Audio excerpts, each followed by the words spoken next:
Bapak, ibu-ibu, saudara-saudara kaum muslimin rahimakumullah. Di dalam kehidupan kita sebagai seorang muslim, minimal 5 kali dalam sehari semalam kita mendengar seruan untuk mendirikan solat yang disebut azan. Ada kalimat menarik di dalam kalimat azan itu, yakni seruan hayya 'alal falah, marilah menuju kepada keberuntungan, marilah meraih kemenangan. Seruan ini adalah kecenderungan dari setiap manusia, apapun warna kulitnya. Artinya, setiap orang dalam hidup selalu ingin meraih dan mencari kemenangan. Kemenangan akan melahirkan kepuasan batin, dan kepuasan batin memberikan kebahagiaan. Sedangkan kekalahan melahirkan penderitaan batin, dan penderitaan batin menjerumuskan seseorang di dalam berbagai bentuk kerugian. Jikalau inilah seruan azan, maka masalahnya ialah apa yang menyebabkan kita meraih kemenangan. Al-Quranul Karim memberikan tuntunan dan ajaran kepada kita bahwa orang-orang yang memperoleh kemenangan itu tidak lain adalah orang-orang yang bertakwa. Hanyalah mereka yang bertakwa kepada Allah Subhanahu wa ta'ala pada akhirnya akan tampil sebagai pemenang. Lalu siapa orang yang bertakwa itu? Dijelaskan dalam awal-awal Al-Baqarah, orang yang bertakwa yang akan meraih kemenangan. Pertama, alladzina yu'minuna bil ghaib, yaitu orang-orang yang beriman kepada yang gaib, percaya bahwa ada alam yang gaib, alam yang abstrak, alam yang tidak bisa dijangkau oleh salah satu daripada panca indera kita. Mereka percaya dan beriman kepada adanya malaikat, beriman kepada adanya iblis dan jin, beriman kepada adanya alam kubur, beriman kepada adanya alam mahsyar, beriman kepada adanya alam akhirat, beriman kepada adanya surga dan neraka. Beriman bukan cuma sekedar beriman dalam ucapan bibir saja, tetapi beriman yang nilai iman itu mampu mewarnai gerak dan gaya hidupnya. Iman yang meresap sampai ke tulang sumsum, kemudian memberikan dampak positif di dalam kehidupan manusia. Alam, kita tahu, adalah sesuatu yang selain Allah. Dan Allah bukanlah alam. Apapun namanya selain daripada Allah, itu adalah alam. Alam pada hakikatnya terbagi menjadi 2. Ada alam syahadah, alam nyata, alam konkret, alam yang bisa dijangkau oleh salah satu indera kita. Kemudian ada alam ghaib, alam yang tidak bisa dijangkau oleh panca indera kita, alam metafisika, alam abstrak, alam yang wajib kita imani keberadaannya. Kita percaya bahwa malaikat itu ada. Kita percaya kepada jin, bahwa jin itu ada. Kita percaya kepada adanya iblis dan setan. Bukan percaya kepada iblis dan setannya, percaya bahwa iblis dan setan itu ada. Itu termasuk salah satu daripada sifat orang yang bertakwa kepada Allah. Saudara-saudara kaum muslimin rahimakumullah, kecenderungan pembangunan yang lebih bersifat materialistis biasanya menggeser aspek kehidupan rohani. Orang berpikir empiri, dan dalam pola pikir yang demikian maka alam gaib tidak lagi mendapat perhatian. Aspek kehidupan yang bersifat rohaniah malah mulai ditinggalkan. Akibatnya terjadilah kepincangan di dalam kehidupan kita. Pernah ada satu pengalaman pribadi dalam perjalanan kembali ke tanah air. Dalam pesawat di sebelah kanan saya duduklah seorang Jerman, namanya Heiner Simonsen. Iseng saya ajak kenalan, saya ajak ngobrol, saya tanya dia. Saya bilang, Mas Heiner ini,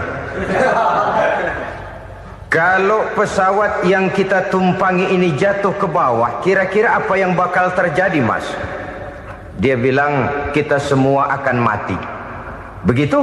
Iya. Oke. Apa itu mati? Tanya saya. Dia bilang, untuk tahu apa itu mati, kita harus tahu lebih dahulu apa itu hidup. Saya pikir nih bule bisa ngomong juga. Baiklah kata saya. Apa hidup menurut Anda itu? Oh, hidup itu dia bilang, kalau seluruh anggota badan kita bekerja secara normal, paru-paru memompa darah secara normal, jantung berdetak secara normal, sel-sel tubuh bekerja secara fit, dan organisme tubuh hanya mau bekerja secara normal, dia bilang, kalau kita memberi makan yang cukup, menu yang teratur, dan gizi yang lengkap. Saya bilang, kesimpulannya apa, Ner? Dia jawab, hidup adalah dari tangan ke mulut. Life is from the hand to the mouth, kata dia. Hidup adalah dari tangan ke mulut. Jadi masalah hidup tidak lebih daripada masalah isi perut. Orang pergi pagi, pulang sore, peras keringat, banting tulang, perut yang dibelain. Saya bilang, you are wrong. Sampean salah, Ner. Kamu orang Islam bukan? Bukan. Pantas. Kenapa saya salah? Dia bilang, ya jelas salah. Salahnya di mana? Kamu ini manusia. Kalau hidup cuma dari tangan ke mulut, saya bilang, kambing di kampung saya juga begitu pikirannya, Ner.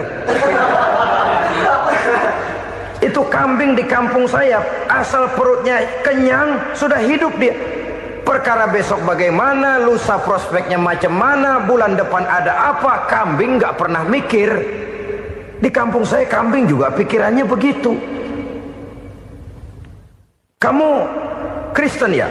Tadinya. Loh kok tadinya, lalu apa sekarang kamu ini? Dia bilang, sekarang saya netral. Saya tidak beragama, tapi saya percaya kepada Tuhan sebagai pencipta alam. Saya ingat benar dia bilang, I haven't any religious, but I believe to God as the creator of the world. Kenapa bisa netral begitu, Ner? Habis saya bingung katanya. Islam bilang Islam baik, Kristen bilang Kristen baik, Hindu Buddha bilang Hindu Buddha baik, semua agama baik. Saya netral sekalian, nggak beragama. Yang penting saya percaya kepada Tuhan. Saya bilang, Ner, kamu ini kayak orang mau beli celana, lalu bingung. Yang satu bilang Levi's bagus, yang satu bilang Blue Jean hebat, yang satu bilang Wool England hebat. Celana ini hebat, celana itu bagus, celana ini hebat, semua celana bagus, kamu bingung. Akhirnya netral, tidak pakai celana. Itu juga salah. Saya pikir-pikir, kemudian saya melihat bahwa dua pola berpikir Heiner ini nampaknya sudah mulai menggejala di lingkungan masyarakat bangsa kita. Disadari atau tidak, secara jujur kita harus berkata, dua pola pemikiran Heiner ini mulai berkembang di tengah masyarakat bangsa kita. Pertama, pola pikir materialisme. Hidup adalah dari tangan ke mulut. Masalah hidup tidak lebih masalah isi perut. Itu yang perlu dibela, dan disitulah arti kehidupan. Pergi pagi, pulang sore, peras keringat, banting tulang untuk mempertahankan perut. Kalau sudah kemari cara orang berpikir, maka buat apa percaya kepada yang gaib? Untuk apa sholat? Untuk apa puasa? Untuk apa zakat? Untuk apa menghadiri majelis taklim? Tanpa kepercayaan kepada yang gaib, hidup berjalan menurut alur empiris dan materialis. Kalau sudah ke sana cara orang berpikir, biasanya orang lalu cenderung menghalalkan segala cara. Hanyalah orang yang percaya bahwa akhirat ada, hanyalah orang yang percaya bahwa alam kubur itu ada, hanyalah orang yang percaya bahwa malaikat itu ada, hidupnya akan lebih terarah dan terkendali. Karena kepercayaan kepada yang gaib, yang merupakan fase daripada kehidupan setelah hidup yang sekarang ini, mewarnai gerak pribadi seseorang di dalam dia melakukan kegiatan hidupnya. Pola berpikir materialisme, disadari atau tidak, mulai menggejala di lingkungan masyarakat bangsa kita. Hidup tidak lebih dari urusan tangan ke mulut, mulut ke tangan, tangan ke mulut. Asal perut sudah kenyang, hiduplah sudah. Perkara bagaimana prospek hari yang akan datang, bagaimana akhirat, tidak jadi persoalan. Ini yang oleh Nabi diperingatkan, ad-dunya sijnul mu'min wa jannatul kafir. Dunia adalah penjara bagi orang beriman dan surga bagi orang kafir. Dulu di zaman Belanda hadis ini pernah disalah tafsirkan, disalah artikan, digunakan sebagai senjata untuk mengkebiri dan membuat impoten umat Islam. Sudahlah umat Islam gak usah macam-macam, kata Belanda. Dunia ini kan penjara buat orang Islam, surga buat orang kafir. Di penjara jangan bertingkah.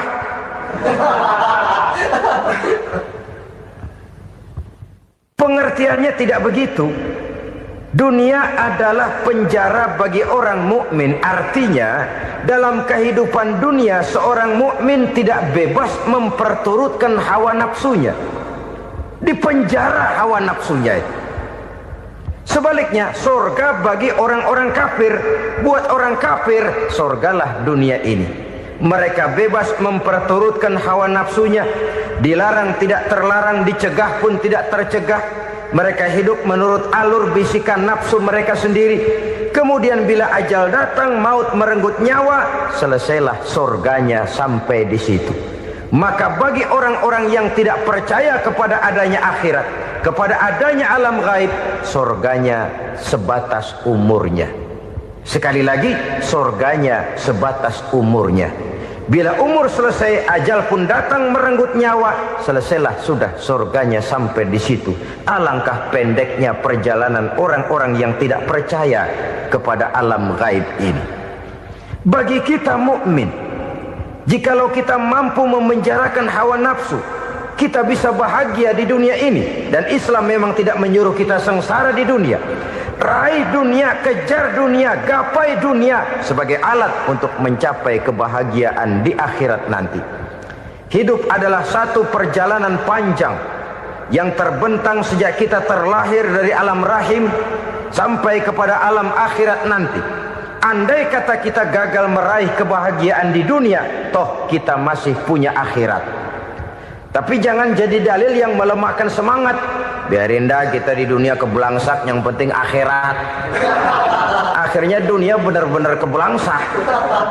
Bagaimana dunia ini bisa kita raih, dan bagaimana meraih dunia untuk menunjang kepentingan akhirat nanti.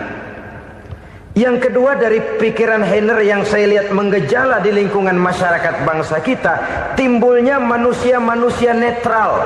Seolah-olah Tuhan yes, agama no. Sama Tuhan percaya, agama ogah. Tuhan ngangguk, giliran agama godeng. Padahal hampir dalam setiap ayat dalam Quran, kata-kata amanu biasanya bergandeng dengan wa amilus sholihat. Iman dan amal soleh. Ini sebagai isyarat Tuhan dan agama jangan pernah dipisah-pisah. Apabila kita bertuhan, maka kita harus beragama. Apabila kita beragama, maka agama itu harus bersumberkan dari Tuhan yang kita imani itu. Tidak mungkin kita pisah, Tuhan yes, agama no. Sama Tuhan percaya tapi agama bikin sendiri. Sembayangnya cukup bengong 2 jam madep ngulon.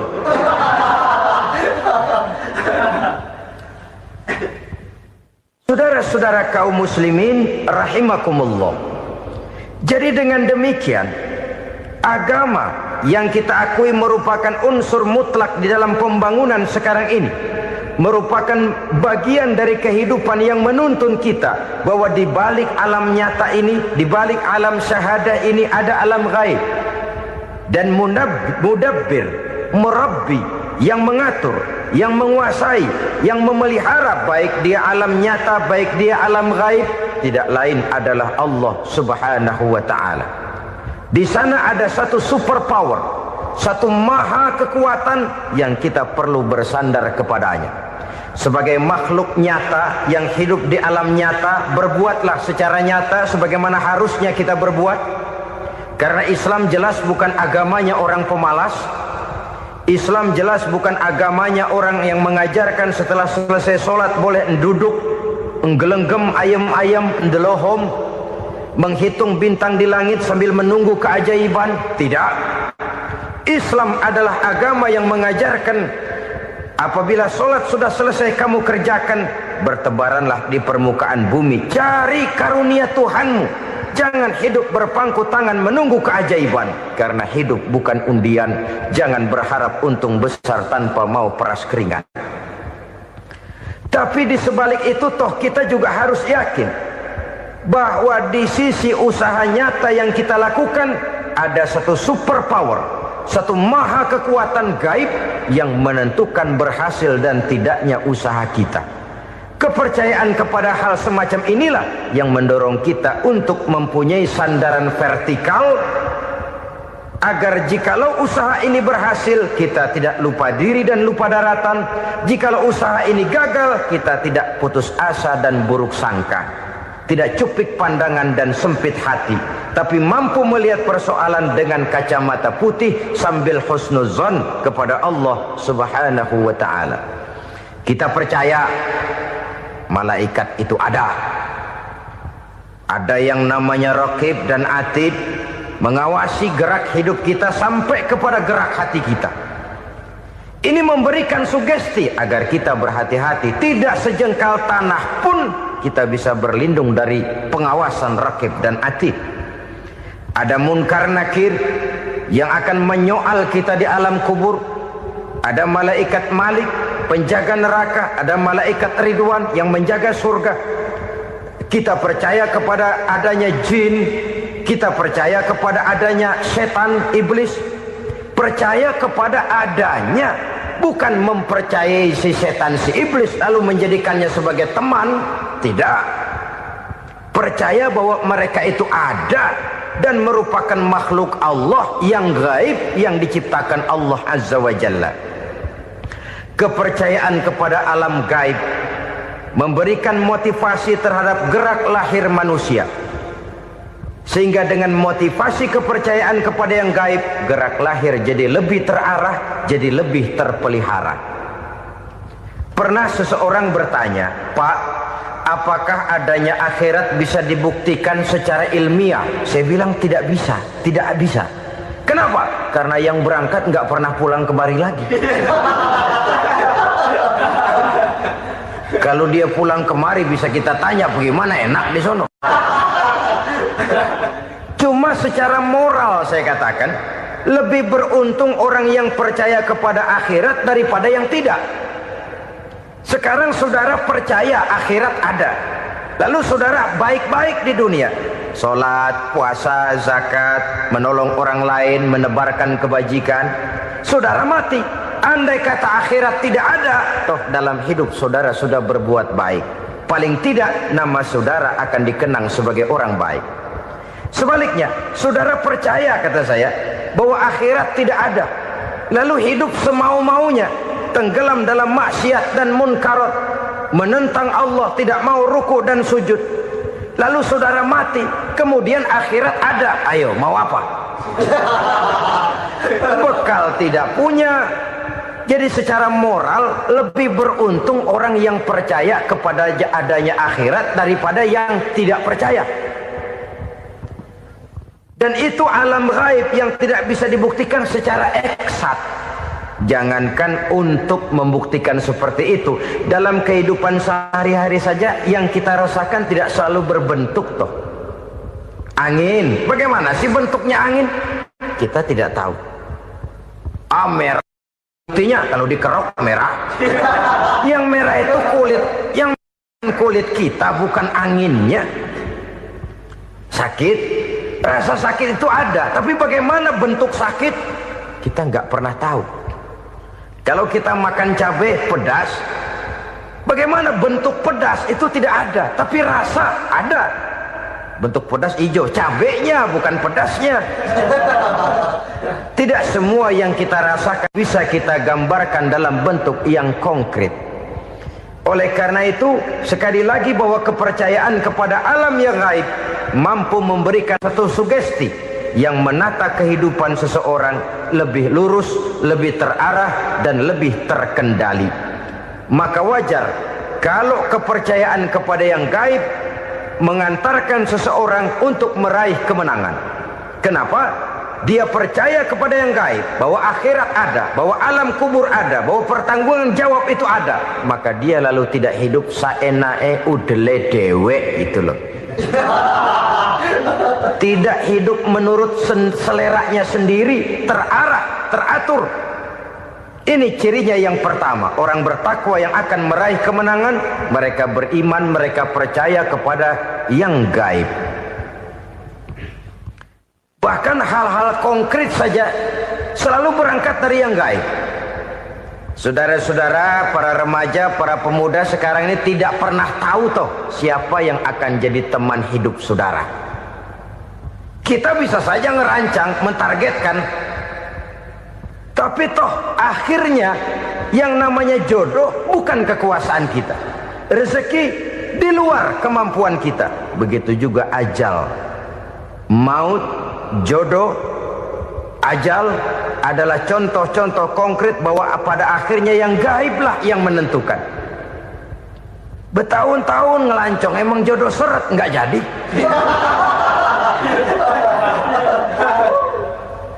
Begitu kenal baru setengah malam nginep ditangkap hansip kan. Hal-hal semacam itu kadang-kadang kita berpikir suuzon, gilet, perempuannya cakep banget, lakinya rebek amat. Memang begitulah jodohnya. Memang begitulah jodohnya. Saudara hadirin ma'asyiral muslimin yang saya hormati, jadi hal-hal yang konkret saja kita yakini sepenuhnya ditentukan oleh satu superpower yang gaib itu tadi.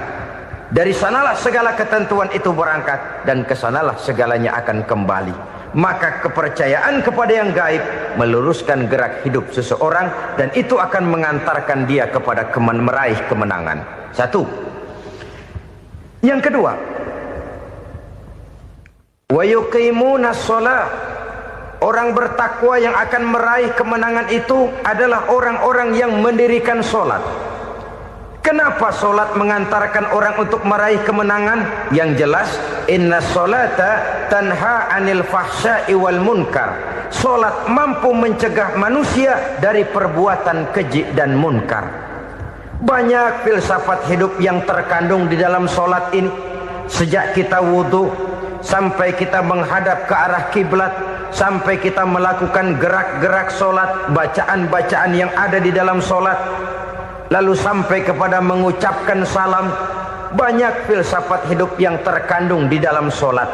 Umpamanya saja, setelah takbiratul ihram mulai kita dengan sholat dalam posisi berdiri, diajarkan dalam kitab-kitab fikih agar kita melihat ke arah tempat sujud. Ini kan filsafat kehidupan. Kalau kamu sholat dalam posisi berdiri, lihat tempat sujud. Jangan sholat mata jelalatan, sebab nanti bisa mengurangi kekhusyuan. Jadi wajar kalau yang dikatakan bahwa yang paling afdol adalah shaf yang di depan. Kenapa? Secara harfiah pengertiannya akan lebih mengundang kekhusyuan. Kenapa? Kalau kita di shaf paling depan di masjid umpamanya paling banter kita lihat tembok. Tapi kalau kita shaf di tengah atau di belakang, orang-orang di depan kita pun akan kelihatan. Yang bajunya loreng, yang bajunya genggang, yang bajunya macam-macam. Kita lihat, kadang-kadang kita pikirin, ada yang bajunya bolong. Kita sholat tapi dalam hati, nih orang bajunya robek ya nggak tahu apa. Ada saja hal-hal yang mengusik kekhusyuan kita. Oleh sebab itu diajarkan dalam posisi berdiri, lihat, arahkan pandangan matamu kepada tempat sujud. Ini kan filsafat kehidupan. Maksudnya apa? Kalau lagi diri lihat dong tempat sujud. Kalau udah di atas ingat dong sama yang bawah. Kalau sudah tinggi ingat dong dari mana kamu berangkat. Kalau sudah berkuasa bantu dong yang lemah. Kalau sudah kaya santuni dong yang miskin. Kalau sudah alim bimbing dong yang awam. Ini filsafat kehidupan. Dalam posisi berdiri kau lihat tempat sujud. Ini akan melahirkan kepekaan sosial di mana seseorang mau tahu kepada orang lainnya. Bagaimanapun kaya kita, tinggi pangkat dan jabatan kita, jikalau hidup hanya untuk kepentingan perut sendiri saja, rasanya belum membawa manfaat di dalam kehidupan kita. Tapi efek yang tertinggi sesungguhnya, solat mencegah manusia dari perbuatan keji dan munkar. Perbuatan keji dan munkar, walaupun kelihatannya mendatangkan uang, membawa keuntungan, tapi itu keuntungan semu, keuntungan sementara. Dengan menipu orang lain kita bisa dapat untung, tapi tidak membawa berkah. Dan itu adalah kerugian besar dalam kehidupan kita.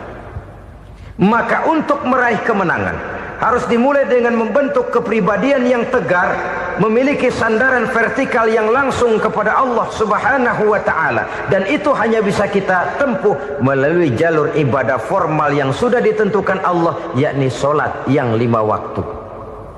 Untuk memperkuat itu ada solat-solat sunnah, rawatib, nawafil sebagai terminal-terminal kontrol cadangan untuk memelihara stabilitas temperatur batin di dalam kita berhubungan dengan zat yang maha gaib, yaitu Allah Subhanahu wa ta'ala. Orang sering bertanya, Pak, itu tetangga saya nggak sholat, duitnya nggak habis-habis, Pak. Nggak sholat tapi mobilnya tambah terus. Nggak sholat tapi usahanya makin maju. Tapi di sisi lain ada orang yang rajin sholat, rezekinya butak bener. Anaknya mana kurus, mana korengan. Saudara hadirin ma'asyiral muslimin rahimakumullah, harus saya katakan bahwa solat memang bukan untuk cari duit. Solat adalah sandaran vertikal kita kepada Allah. Sedangkan soal rezeki itu berkaitan dengan sifat Allah maha pengasih dan maha penyayang. Allah maha pengasih, siapapun dikasih kalau mau usaha. Allah maha penyayang, tidak semua orang disayang oleh Allah Azza wa Jalla. Dan belum tentu banyak harta itu merupakan nikmat. Mungkin juga istidraj. Artinya istidraj itu dikasih tapi diambulin, kalau bahasa Betawinya itu. Dikasih tapi diambulin, itu bukan merupakan nikmat sesungguhnya, lebih merupakan azab dari Allah Subhanahu wa ta'ala.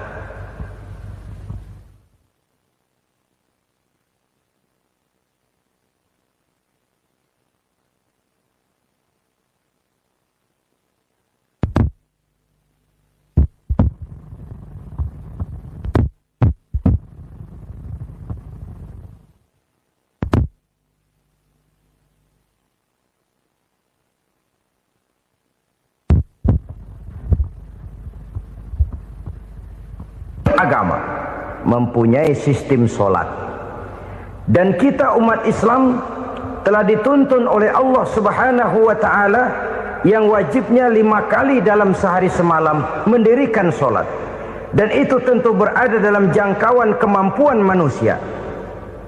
Pada awalnya barangkali kita memang merasa solat itu satu kewajiban, tapi semakin kita hayati makna, manfaat dan filsafat yang terkandung di dalam ajaran solat, semakin sampai kita kepada keyakinan bahwa solat adalah keperluan kita. Sehingga pada waktu tertentu dinilai puncaknya, kita tidak lagi akan berkata saya wajib solat, tapi kita akan berkata saya perlu solat. Kalau kita sudah merasakan itu adalah keperluan kita, nah di sanalah kita baru akan merasakan ruginya kalau hal itu tidak kita laksanakan. Sepanjang kita masih berkata saya wajib sholat, kita akan lebih merasakan dia sebagai beban ketimbang sebagai keperluan. Yang jelas Allah tidak memerlukan ibadah yang kita laksanakan ini. Dengan kata lain, andai kata satu dunia penuh ini orang tidak ada yang sholat satu pun, Allah tidak akan turun dari jabatan Tuhan. Jangan lalu berpikir kalau kita ngambek se-RW kagak sembahyang Tuhan tekor kali ini ya. Tentu tidak. Itu perlunya kita, bukan perlunya Allah. Dan pada induknya kita akan berkata, saya perlu agama. Kalau secara induk kita sudah memerlukan agama, maka konsep-konsep yang ada di dalam ajaran agama itu pun adalah juga merupakan keperluan kita. Baik dia bernama sholat, baik dia bernama puasa, baik dia bernama zakat, baik dia bernama haji, seluruhnya adalah keperluan kita. Dan sesuatu yang kita perlukan apabila tidak kita laksanakan akan melahirkan kerugian di dalam kehidupan. Jangan heran kalau kita membaca riwayat perjalanan hidup para salafus soleh, orang-orang soleh. Ada yang tahajud sampai 100 rakaat, ada yang sholat malam kakinya sampai bengkak. Kita sekalinya bengkak biri-biri. Ada yang sholat membaca surah dalam Al-Quran sampai khotam Quran. Kok mau? Mereka sudah merasakan itu keperluan. Itu saja soalnya. Satu saat pun jikalau kita merasa bahwa itu keperluan saya, kita pun akan melaksanakan seperti itu. Keperluan saya dalam kehidupan. Inilah yang kedua. Yang ketiga, orang bertakwa yang akan meraih kemenangan itu, wa mimma razaqnahum yunfikun. Mereka membelanjakan sebagian daripada rezeki yang diberikan Allah kepada mereka. Mereka infakkan di jalan Allah. Ada satu dialog menarik. Satu hari seorang anak muda bertemu dengan seorang kakek-kakek yang sudah dikenalnya baik. Bertanyalah anak muda ini, "Kek, umur kakek berapa tahun?" 15 tahun, kata si kakek. "Anak kakek berapa orang?" 1. "Harta kakek berapa banyak?" 15 juta. Si anak muda ini bengong. Lalu protes, "Kok kakek bohongin saya?" "Kenapa?" "Saya tahu umur kakek 70 tahun. Kenapa ngaku 15? Saya tahu anak kakek 5. Kenapa bilang 1? Saya tahu kakek miliuner, miliaran uang kakek. Kenapa ngaku cuma 15 juta? Begini, kata si kakek tadi. Benar, umur saya 70 tahun. Tapi dari umur yang 70 tahun itu baru 15 tahun terakhir ini saya merasakan ibadah kepada Allah. Meninggalkan maksiat, jauh dari segala macam munkarat. Maka yang 15 tahun inilah yang benar-benar saya rasakan sebagai umur saya. Benar anak saya 5, tapi yang 4 susah diatur. Cuman 1 rasanya nih yang bakal jadi si buah hati belahan jantung pelanjut cerita penerus sejarah. Cuma 1 ini yang saya harapkan, yang akan jadi anak soleh, yang akan membuat saya menerima pensiunan pahala. Kalau yang 4 apek dah, nggak ada harapan. Yang 1 nyekek botol melulu. Oh begitu, iya. Lalu kenapa kakek bilang harta kakek cuma 15 juta padahal saya tahu kakek uangnya miliaran, depositonya banyak? Ya karena 15 juta itulah yang saya ingat yang pernah saya belanjakan di jalan Allah. Saya merasa itulah harta saya yang sebenarnya. Yang miliaran yang saya simpan di bank kelak, kalau satu saat saya mati akan jadi rebutan di antara anak-anak saya. Iya kalau anak saya soleh kayak yang 1 ini. Kalau yang 4 tadi udah tulen dia bakal berantem dah berebut tuh. Jadi 15 juta yang saya belanjakan di jalan Allah inilah yang saya merasakan benar-benar harta saya yang sesungguhnya. Dialog ini patut menjadi bahan renungan kita bersama. Diberikan kita umur 40, 50, 60, 70, 80. Berapa tahun dari umur yang diberikan itu yang jalan mulus, yang kita gunakan untuk melaksanakan ibadah? Banyak harta kita simpan di bank, di lemari, di dompet, di tas. Tapi berapa yang sudah kita depositokan di jalan Allah yang akan menemani kita di hari kita kembali nanti? Maka orang bertakwa yang akan meraih kemenangan, wa mimma razaqnahum yunfikun, mereka membelanjakan sebagian dari rezeki yang diberikan Allah di jalan Allah subhanahu wa ta'ala. Ma'asyiral muslimin rahimakumullah, zahirnya memang kita memberikan kepada orang lain, tapi hakikatnya kita menyimpan untuk diri kita sendiri. Kita memberikan kepada yatim piatu 25.000. Zahirnya kita memberikan si yatim, hakikatnya kan kita cuma nyimpan. Saya berikan, titip kepadamu, ini untuk saya di akhirat. Kau boleh belikan baju, kau boleh belikan untukmu makan, kau boleh bayarkan sekolahmu. Ini untuk saya. Hakikatnya kita nyumbang masjid 1 juta, zahirnya kita berikan kepada panitia masjid, tapi hakikatnya kan cuma titip. Titip 1 juta ya, untuk saya di alam kubur nanti. Silahkan kau boleh belikan semen, ini uang, belikan besi, belikan pasir. Saya cuma sekedar titip untuk kepentingan saya. Hakikatnya kita cuma sekedar menitip. Sebagaimanapun pada hakikatnya, apapun yang kita miliki dalam kehidupan kan cuma sekedar hak guna pakai, bukan hak milik mutlak. Harta kita, rumah kita, kendaraan kita, kebun kita, pabrik kita, hak guna pakai saja.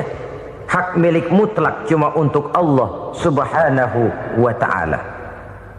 Saudara-saudara kaum muslimin rahimakumullah, ini yang ketiga.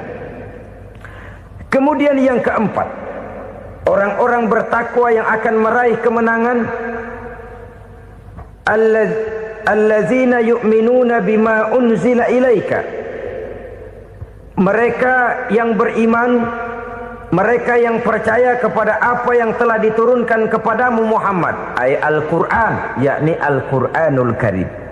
Setelah percaya kepada yang gaib, mendirikan solat, kemudian menginfakkan sebagian dari rezeki yang diberikan Allah, mereka juga lalu percaya kepada yang diturunkan terhadap Nabi, yaitu tidak lain Al-Quranul Karim. Sekali lagi di sini, percaya bukan hanya sekedar percaya saja, tetapi percaya lalu menjadikan Al-Quran itu sebagai pedoman hidup. Sebab memang Al-Quran itu adalah GBHM, garis-garis besar haluan muslim. Apa yang harus kita lakukan, apa yang harus tidak kita lakukan, bagaimana mestinya kita bertingkah laku dan berbuat, seluruhnya tercantum di dalam Al-Quranul Karim. Itu sebabnya ketika satu hari Aisyah ditanya bagaimana akhlak Rasul, beliau menjawab, kana Rasulullah sallallahu alaihi wasallam khuluquhul Quran. Akhlak daripada Rasulullah tidak lain adalah Al-Quran.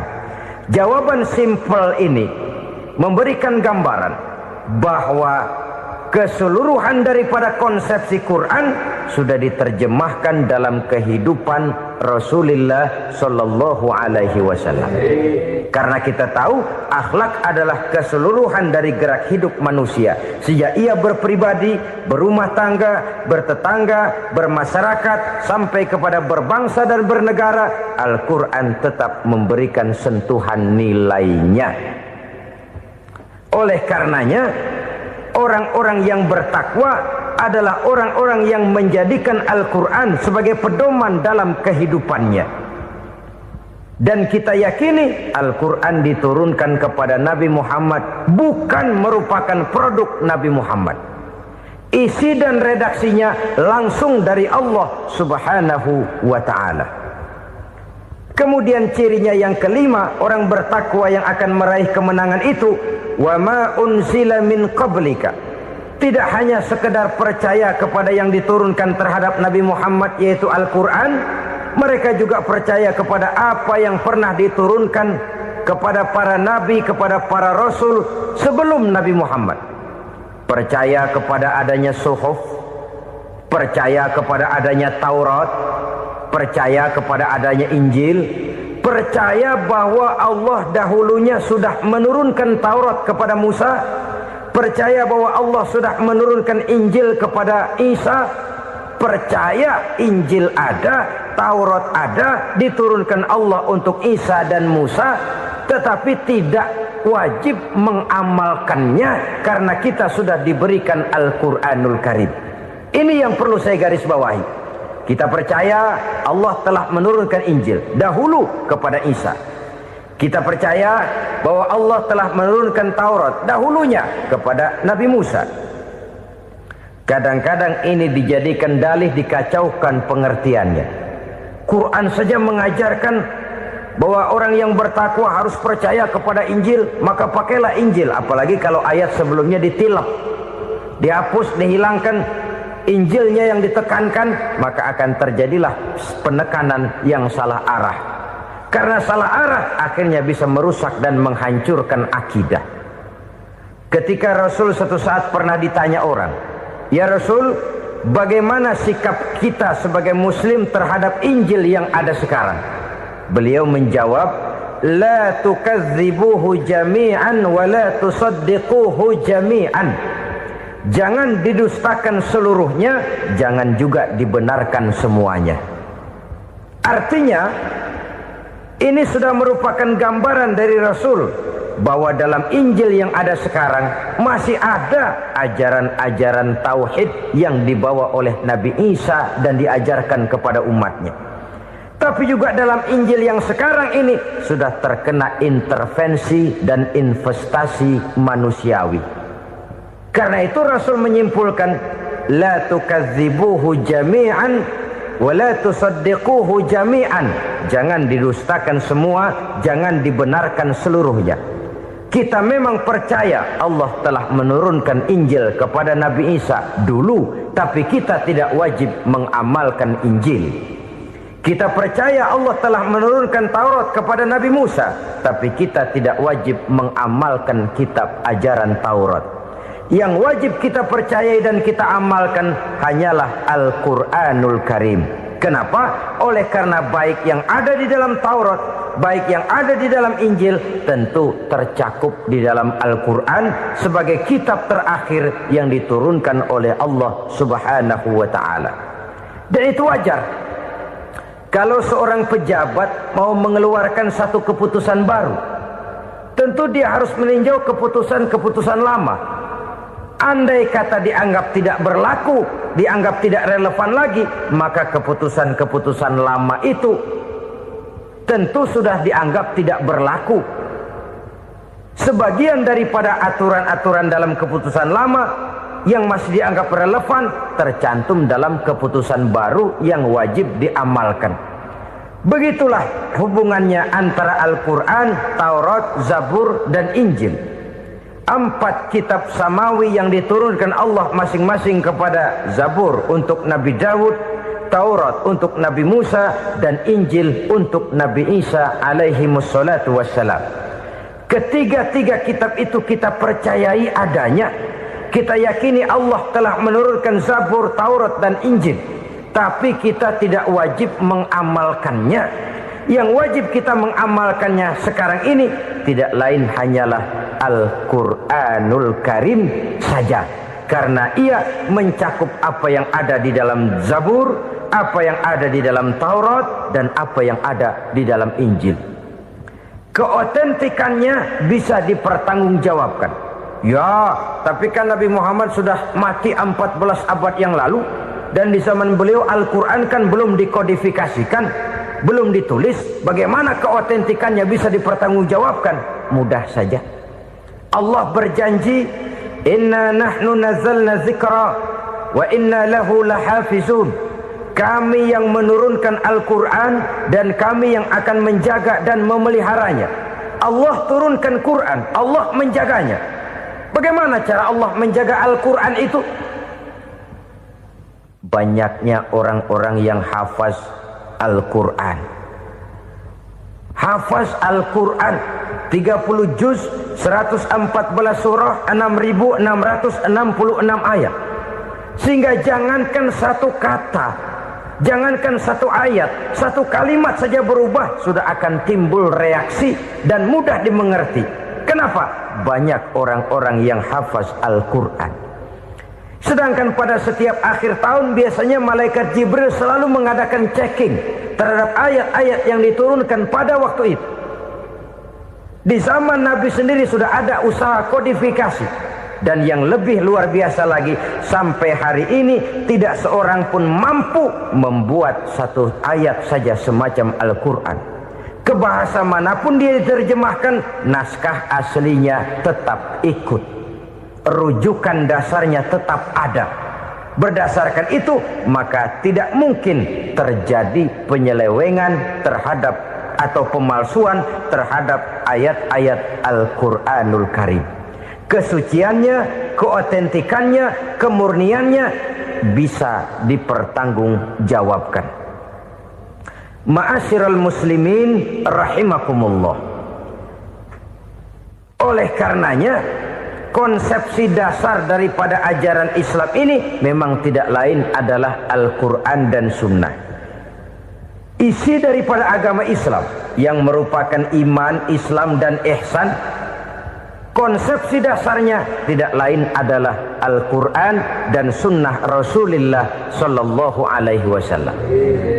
Maka yang kita perlukan sekarang ini adalah terjemahan Al-Quran di dalam kehidupan kita.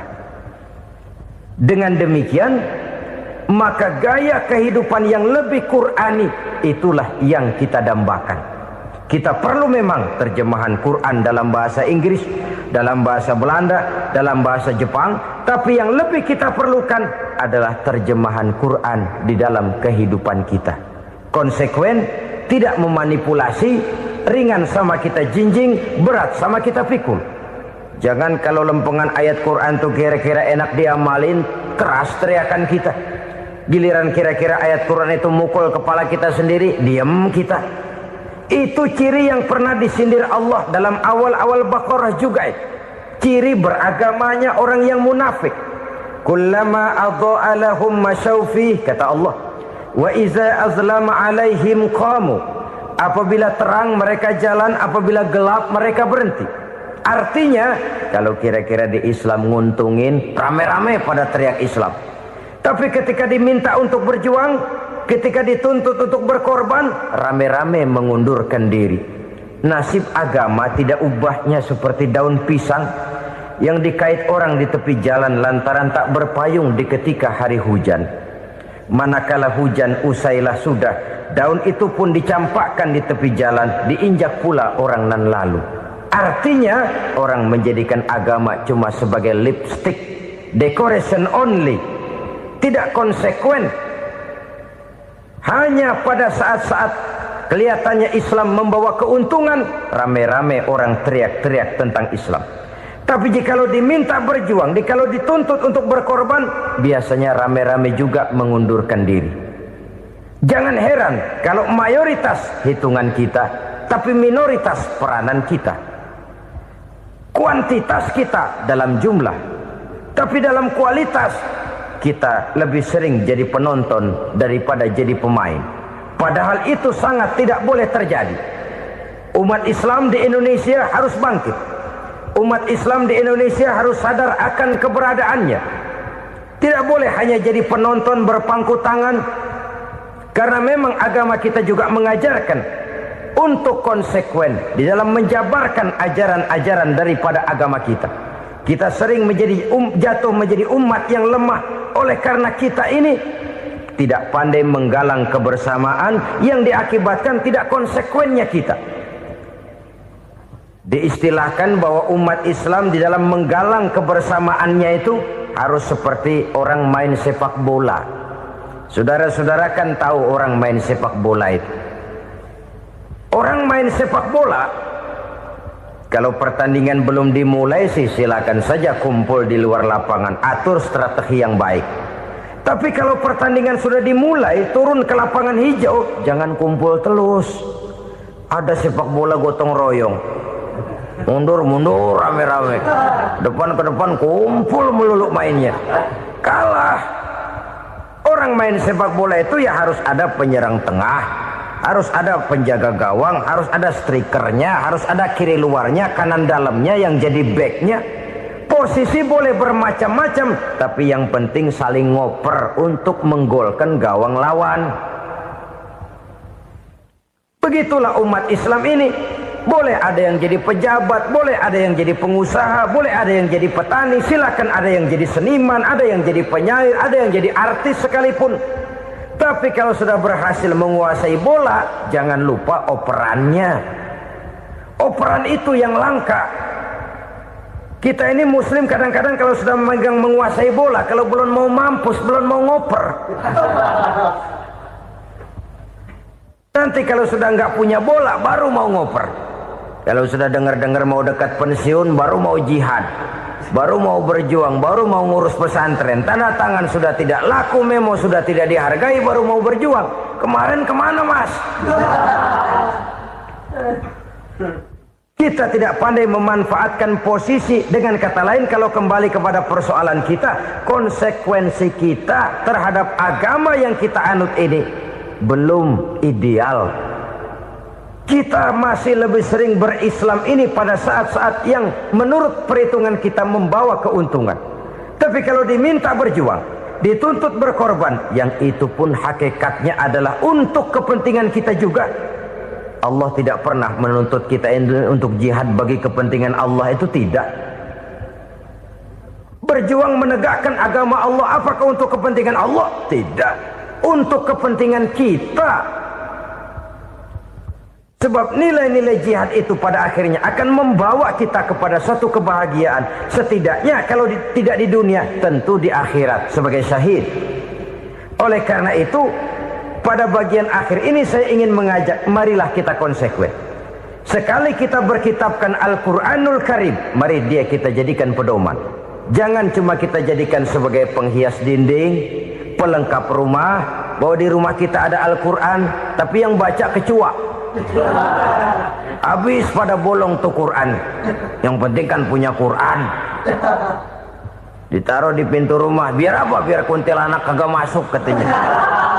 Ya apa itu nasib Quran, cuma kerjanya jaga pintu, ngusir kuntilanak, ngusir memedi. Bagaimana kita hidup menurut tuntunan Al-Quran? Kadang-kadang tidak pernah menjadi masalah bagi kita. Maka bagaimanakah Al-Quran akan mungkin membawa keberkahan dalam hidup kalau ajarannya kita injak-injak dalam keseharian kita?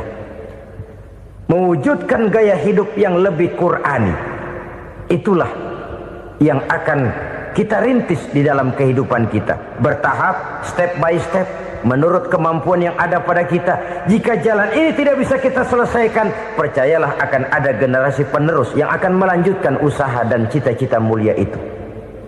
Jadi percaya kepada Taurat, percaya kepada Injil, sekadar percaya Allah dahulunya sudah menurunkan itu. Tapi kita tidak wajib mengamalkannya. Kenapa? Generasi Injil masa berlakunya sudah kedaluwarsa. Taurat masa berlakunya sudah kedaluwarsa. Injil pernah berlaku untuk orang Nasrani di zaman Nabi Isa. Taurat pernah berlaku untuk orang Yahudi di zaman Nabi Musa. Setelah generasinya berlalu, datang Rasul penutup yang membawa Al-Quranul Karim. Maka Al-Quran itulah yang berlaku menjadi pedoman sampai hari akhir nanti. Jangan jauh dari Al-Quran, karena apabila ini kita lakukan, maka kita akan kembali kepada satu gaya hidup yang jauh dari tuntunan agama, dan itu artinya kita akan semakin jauh untuk meraih kemenangan. Saudara-saudara kaum muslimin rahimakumullah. Yang keenam, yang terakhir, orang-orang bertakwa yang akan meraih kemenangan itu wabil akhirati hum yuqinun. Mereka percaya, mereka yakin seyakin-yakinnya akan adanya hari akhir, di mana seseorang akan mempertanggungjawabkan seluruh perbuatannya di dalam hidup ini. Dan tidak ada satu perbuatan yang bagaimana kecilnya sekalipun yang tersembunyi dalam pandangan manusia yang tidak akan dibukakan persoalannya di mahkamah Qadi Rabbul Jalil di akhirat nanti. Itulah sebabnya maka percaya kepada akhirat disebut secara khusus. Padahal di awal tadi sudah dijelaskan yu'minuna bil ghaib, percaya kepada alam gaib, dan alam gaib ini termasuk akhirat. Kenapa pada bagian akhir disebut lagi akhirat?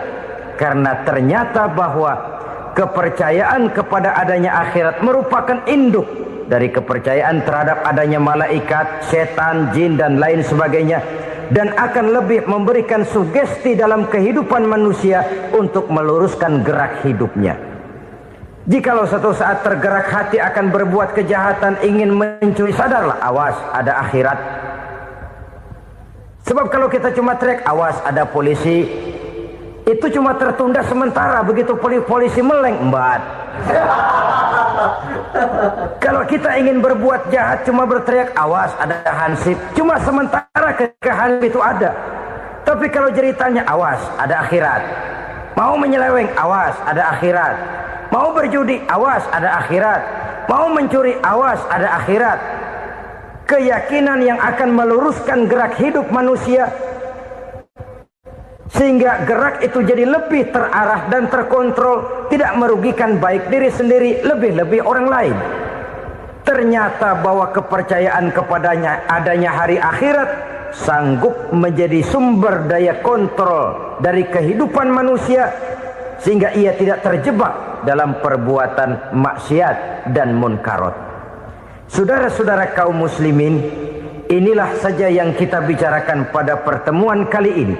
Semoga Allah subhanahu wa ta'ala memberikan kekuatan zahir dan batin kepada kita. Amin. Untuk dapat meraih kemenangan dengan beriman kepada yang gaib, mendirikan solat, membelanjakan sebagian dari rezeki yang diberikan Allah, percaya kepada Al-Quran, beriman kepada kitab-kitab yang diturunkan sebelum Al-Quran, lalu meyakini adanya hari akhirat.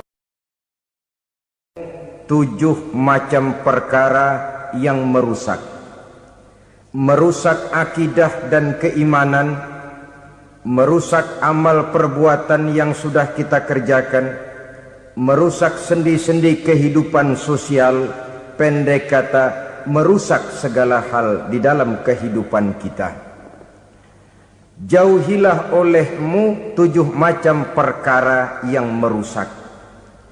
Yang pertama, asyirku billah, menyekutukan Allah subhanahu wa ta'ala.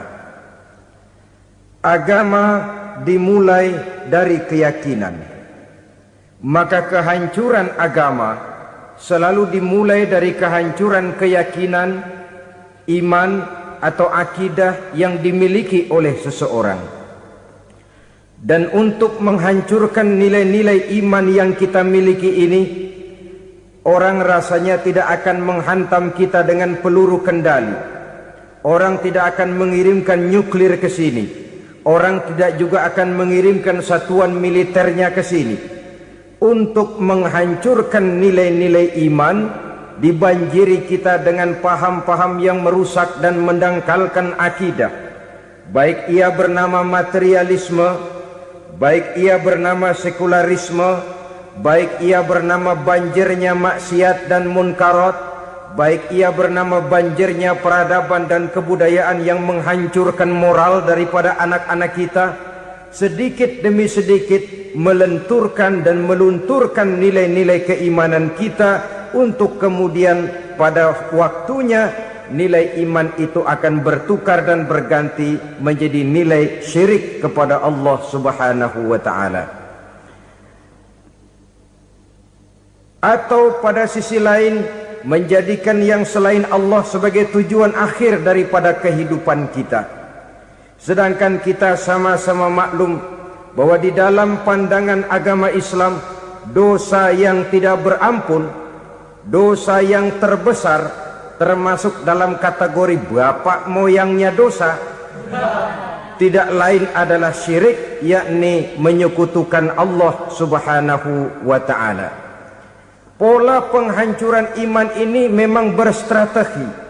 Ditawarkan kita kepada paham materialisme, paham kebendaan, di mana otak menempati urutan sebagai ranking pertama, Tuhan jatuh pada urutan kedua. Lalu menyusul kepada paham sekularisme, Allah dipisahkan dari seluruh kegiatan hidup ini, untuk pada gilirannya menjadikan yang selain Allah sebagai tujuan akhir daripada seluruh kegiatan hidup kita. Oleh karenanya, kewajiban menjaga nilai-nilai iman ini merupakan kewajiban yang mulia tetapi berat, tidak hanya untuk kita, tetapi juga bagaimana mewariskannya kepada anak-anak kita, generasi yang akan datang. Orang-orang tua bijaksana yang diceritakan di dalam Al-Quran, kalau sudah berpikir tentang anak-anaknya, pertanyaan yang paling mereka risaukan ialah, ma ta'buduna min ba'di. Anakku, kalau pada satu saat aku, ayahmu sudah tidak ada lagi di dunia ini, meninggalkan kamu semua, ma ta'buduna min ba'di, apa yang akan kamu sembah nak? Jikalau sekarang ayahmu masih mau ke masjid, masih mau melakukan rukuk dan sujud, masih beribadah menyembah Allah Subhanahu wa ta'ala, kalau orang tuamu sudah tidak ada, ma ta'buduna min ba'di, masihkah engkau mau datang ke masjid? Masihkah engkau mau rukuk dan sujud? Masihkah engkau mau menyembah Allah Subhanahu wa ta'ala? Pertanyaan ini yang dipikirkan oleh Nabi Yakub kepada putra-putranya. Pertanyaan ini yang diteruskan oleh Nabi Ibrahim kepada anak-anaknya. Pertanyaan ini yang diwariskan oleh generasi ulama salafus saleh kepada para generasi berikutnya. Bagaimana kita generasi sekarang? Kita orang-orang tua sekarang bukan berfikir ma ta'buduna min ba'di, malah yang kita fikirkan ma ta'kuluna min ba'di. Kalau bapak tidak ada nanti kamu makan apa nak? Perkara kamu nyembah apa, urusan nomor 18. Yang penting kamu nanti hidup bisa makan nak. Maka kita sibuk mewariskan harta kepada anak-anak kita. Kita sibuk mewariskan kebun dan tanah kepada anak-anak kita. Kita sibuk mewariskan pabrik kepada anak-anak kita, sementara kita lupa mewariskan intan yang paling mahal, mewariskan mutiara yang paling berharga, yaitu nilai iman kepada Allah Subhanahu wa ta'ala. Alangkah baiknya apabila warisan harta, warisan tanah dan kebun, warisan rumah dan pabrik didasari lebih dahulu dengan mewariskan nilai iman kepada Allah Subhanahu wa ta'ala. Sebagai orang-orang tua, kita boleh bersedih kalau anak kita tidak mengerti komputer. Kita boleh bersedih kalau anak kita tidak mengerti matematika. Kita boleh bersedih kalau anak kita tidak mengerti bahasa Inggris.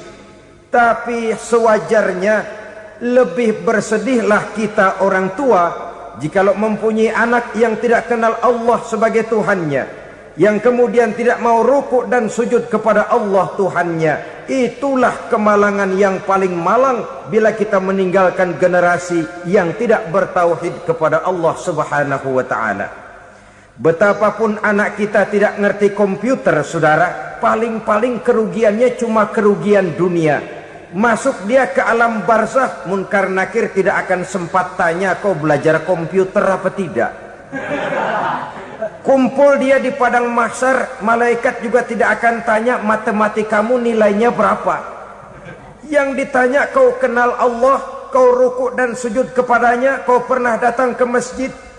Oleh karena itu sekali lagi, menjaga nilai iman tidak hanya untuk kita, tetapi juga mewariskannya kepada anak-anak kita, generasi yang akan datang.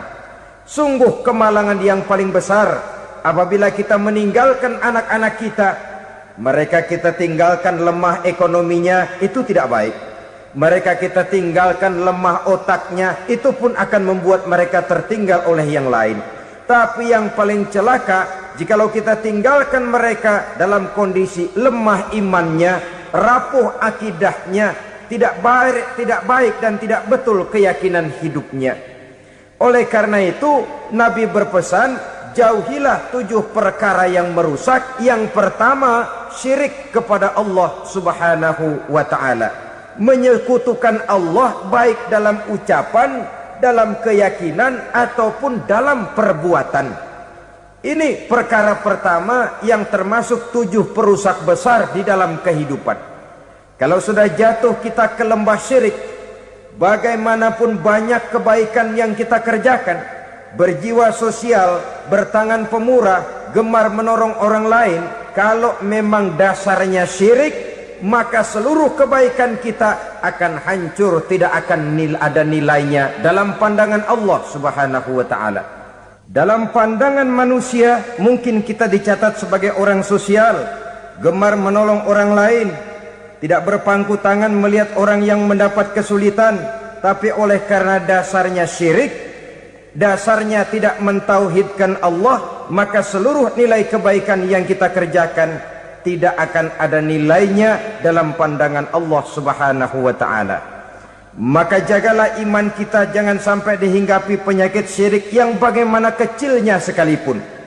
Sekali lagi, baik syirik dalam bentuk ucapan, syirik dalam bentuk keyakinan, sampai kepada syirik dalam bentuk perbuatan, kita berhindar kepada sifat-sifat yang sedemikian itu. Karena apa? Dalam satu ayat Quran Allah Subhanahu wa ta'ala menjelaskan, innallaha la yaghfiru ayyushraka bih wa yaghfiru ma duna dzalika liman yasha. Allah tidak akan memberi ampun kepada orang-orang yang menyekutukannya, tapi Allah masih mau memberikan ampun kepada dosa-dosa yang selain itu bagi orang-orang yang dikehendakinya. Dosa selain syirik, apabila kita bertaubat, Allah masih mau mengampuni. Tapi kalau sudah jatuh ke tempat syirik, itu sudah dosa yang tidak berampun. Taubatnya tidak lain melepas syirik, kembali kepada tauhid, berkeyakinan bahwa hanya ada Allah Subhanahu wa ta'ala, Tuhan satu-satunya yang lam yalid walam yulad walam yakul lahu kufuwan ahad. Tidak beranak, tidak pula diperanakkan, dan tidak satupun yang dapat menyerupai Tuhan Allah Subhanahu wa ta'ala. Saudara-saudara kaum muslimin rahimakumullah, bahwa kita di zaman sekarang memang tidak menyembah berhala, ya. Bahwa kita tidak berterang-terangan mengatakan Tuhan lebih dari satu, memang. Bahwa kita tidak berkeyakinan Tuhan itu punya anak atau diperanakkan, tentu.